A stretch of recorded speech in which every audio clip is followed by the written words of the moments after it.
Продолжить про Ингушетию. Вы сказали, что они постепенно идут по пути, связанному с законом, да, и обходятся без скандалов.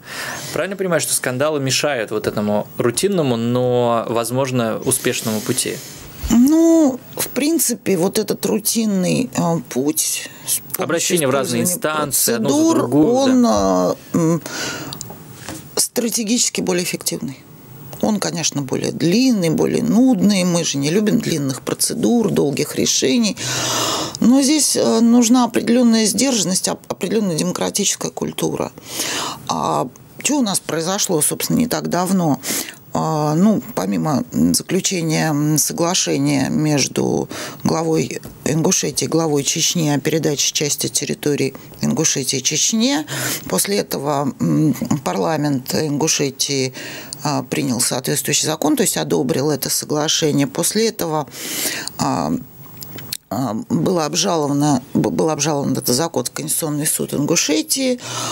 Конституционный суд Ингушетии признал его не имеющим правовых последствий, противоречащих Конституции Республики Ингушетия. И вот буквально 8 ноября глава Республики Ингушетия подал запрос в Конституционный суд России с просьбой подтвердить этот закон и сказать, что Конституционный суд Ингушетии не прав. Это правильное решение? Это президент республики должен был делать? Он мог подать такой запрос. Запрос, кстати, его в чистом виде никто не видел, потому что планируется где-то числа 28-го, по-моему, экстренное заседание Конституционного суда. Кстати, тоже мне непонятно по процедуре, как они это внеочередным порядком приняли к рассмотрению. Обычно все-таки длинная очередь на рассмотрение дел в Конституционном суде. Но каким-то порядком приняли, надо посмотреть, почитать. Мы, кстати, с вами, по-моему, в прошлой передаче говорили, чуть-чуть мы говорили об этом. Но на самом деле очень высокая, классная правовая позиция у тех, кто в Ингушетии занимался этим вопросом. Очень сильные юристы, на самом деле. Очень высоко квалифицированное решение Конституционного суда Ингушетии. И будет довольно трудно выкручиваться сейчас Конституционному суду России.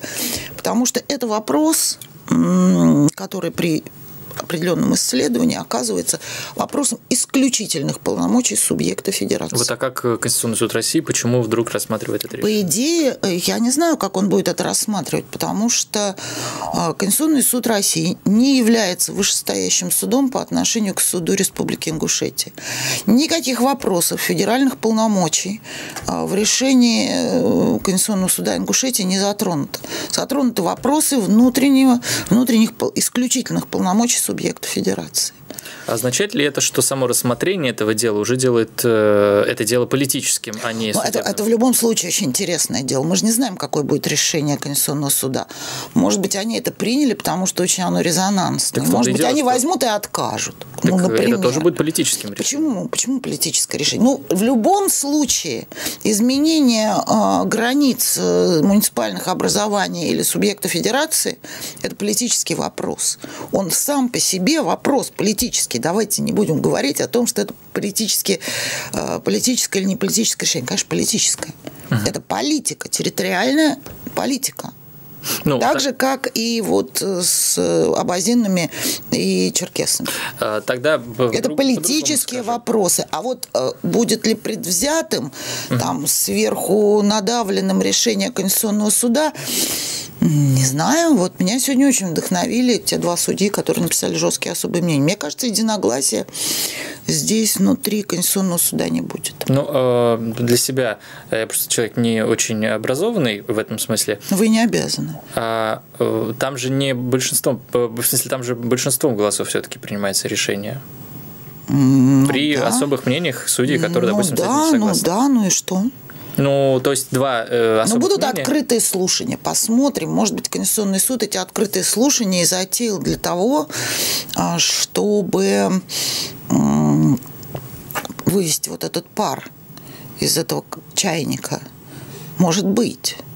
Может быть, он по формальным основаниям не отверг этот запрос, Пусть представят стороны свои доказательства, свои видения. Для недовольных ингушей это последняя инстанция? Дальше у них нет возможности Не знаю, потому что возможность согласительной процедуры через президента по 85-й статье Конституции. Они тоже их предлагают.